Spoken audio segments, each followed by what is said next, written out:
यहाँ मैं ये भी बताता चलूँ कि ये जितना ग्रो, जितना ये 15, 20, 22 लोग मिलके ये सारा मामला लेके चल रहे हैं, इनमें से सिर्फ 22 के 22 बंदों में से सिर्फ एक बंदा ऐसा है जिसने कोई डोनेशन दी हुई है। बाकी 21 बंदों ने कभी इदारे के साथ ना कोई डोनेशन दी है, ना कभी किसी शोबे में परफॉर्म किया, ना कबीले में परफॉर्म किया, ना मरकज़ में परफॉर्म किया, ना खिदमत दी।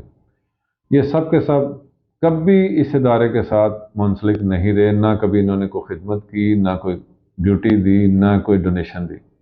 ये भी बात क्लियर हो गई।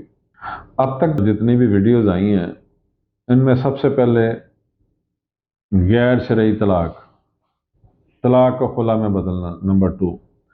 नंबर 3, केएम स्कूल में कोई जो काम रुका हुआ था, केएम स्कूल की तमीर रुकी थी, उसके बारे में एक मनफी वीडियो। नंबर 4, पुल के बारे में, जो वादी फरदोस के आगे पुल बनाया गया था उसके बारे में कि जी पुल टूट फूट का शिकार हो गया, जो अभी 8-9 महीने के अंदर उसको तबाह हो गया, और जनाब उसके ऊपर 75 लाख रुपया लग गया, और वो पुल जो है ना वो आधी कीमत में बनता था। अब इनको इतनी अक्ल नहीं है कि 15 से 16 टन का जो सरिया है उसकी कीमत ही 40 लाख बनती है, और टोटल लागत 75 लाख रुपए। 22 फुट डेप्थ में जाके उसकी पूरी एक्सपेंड बन के वो पुल बना हुआ है। हाउ इज़ पॉसिबल कि ये आज की डेट में 75 में भी नहीं बन सकता। ये भी मैं आपको बता दूँ, आज की डेट में उसकी लागत 1 करोड़ के लगभग होगी। इनकी ना कोई अपनी अक्ल है, और ना इनका अपना कोई डिसीजन है, और ना ही ये जो इनको लिखा हुआ दे दिया जाता है वो पढ़ देते हैं, जो इनको कहा जाता है वो कर देते हैं। इतना भी नहीं सोचते, इतना भी नहीं देखते कि क्या मैं गुनाह तो नहीं कर रहा, क्या मैं जुर्म तो नहीं कर रहा, क्या मैं किसी पे बहतान तो नहीं लगा रहा, क्या मैं कोई ऐसा अमल तो नहीं कर रहा जो खुदा और नबी की नाराज़गी का बायस हो। अब मैं आपकी वसासत से चंद सवालात करूंगा जिससे आपको समझ आ जाएगी कि ये क्या है। मेरा सवाल इस शख्स से ये है कि आप पिछले 15 साल से एक इदारे से वाबस्ता हैं, पूरी कौम को पता है।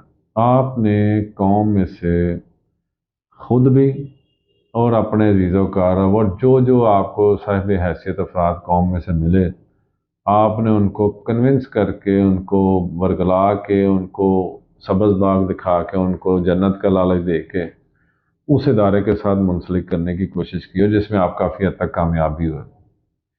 हमारी मालूमात के मुताबिक अरबों रुपया आपने इस कौम का उस इदारे की तरफ शिफ्ट करवा दिया, लोगों से काउंसलिंग कर। अब उसमें आपके क्या लालच हैं, क्या ज़ाइम हैं, क्या उसमें आपको माली मुनाफे है, ये आप जाने और आपका अल्लाह जाने। हम आपकी तरह झूठा इल्ज़ाम नहीं लगाएंगे। मेरा सवाल आपसे ये है, कौम की वसासत से मैं सवाल में आपसे डायरेक्ट बात नहीं कर रहा। सवाल मेरा ये है कि पिछले 15 साल से आप उस इदारे से वाबस्ता हैं, और आपने कभी अंजुमन हुसैनिया में कभी ना कोई खिदमत नहीं दी, कोई काम नहीं किया, कभी आपने इंटरेस्ट नहीं लिया। अब अचानक पिछले 1.5 साल से इस इदारे के साथ क्यों आप मुंसलिक होना चाहते हैं, आपके अज़ाइम क्या हैं, वो हमें बता दें। नंबर 2, मेरा सवाल ये है कि क्या अगर आप अंजुमन हुसैनिया में as a member, as a किसी शोबे में आते हैं, तो क्या आप उस इदारे से वाबस्तगी ख़त्म कर देंगे और सिर्फ इस इदारे के खैर खा बन कर, क्योंकि जो भी अंजुमन हुसैनिया में आता है वो एक हलफनामा देता है कि मैं इस इदारे के साथ, इस कौम के साथ मुखलस रहूँगा और अपनी खिदमात इस इदारे के लिए दूँगा, जोड़ तोड़ की सियासत नहीं करूँगा, फ़ंड्स में ख़यानत नहीं करूँगा, और कौमी काम पे ज़ाती काम को तरजीह दूँगा। तो क्या आप ये सब कुछ कर सकेंगे अगर आप अंजुमन हुसैनिया में आना चाहते हैं तो?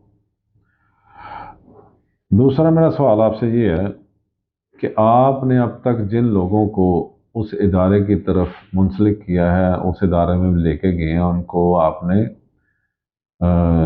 सेल्समैनी जो आपने की है लोगों को लेके जाने की, और आपके क्रेडिट में सैकड़ों लोग हैं, آپ نے سینکڑوں لوگ قوم کے لوگوں کو بہلا پھسلا کے اور ان کو سبز باغ دکھا کر اس ادارے کے بارے میں پروپیگنڈا کر کے ان کو اس ادارے کے ساتھ منسلک کیا اور ان کے کروڑوں روپے آپ نے اس ادارے کو ڈونیٹ کروا دیے۔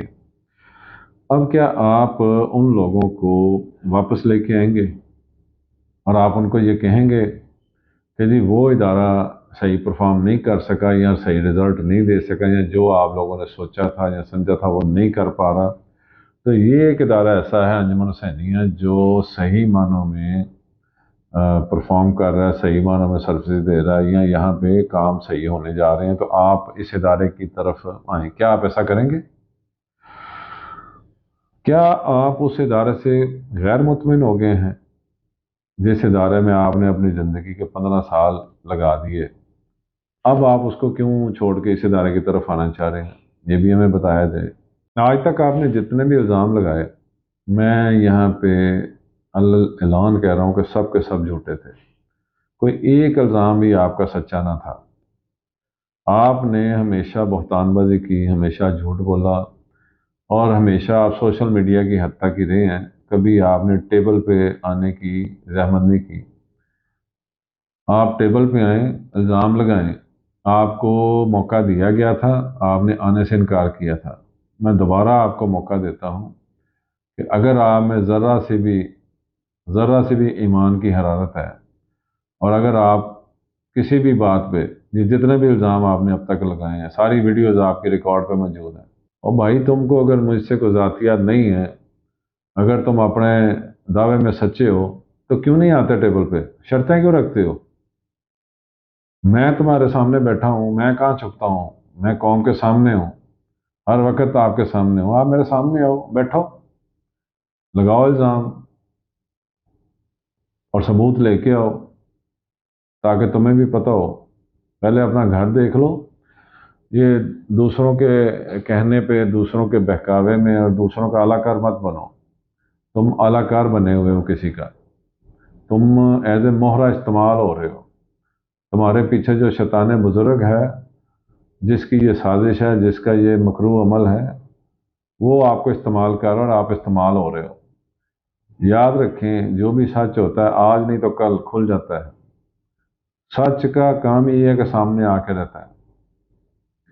ایسا نہ ہو کہ کل کو آپ اس قوم کو منہ دکھانے کے لائق نہ رہو، اور جب تک پتہ چلے گا کہ آپ اس مکروہ عمل میں، کس سازش میں استعمال ہو گئے ہو، تو شاید آپ اپنے آپ کو کبھی معاف نہ کر سکو۔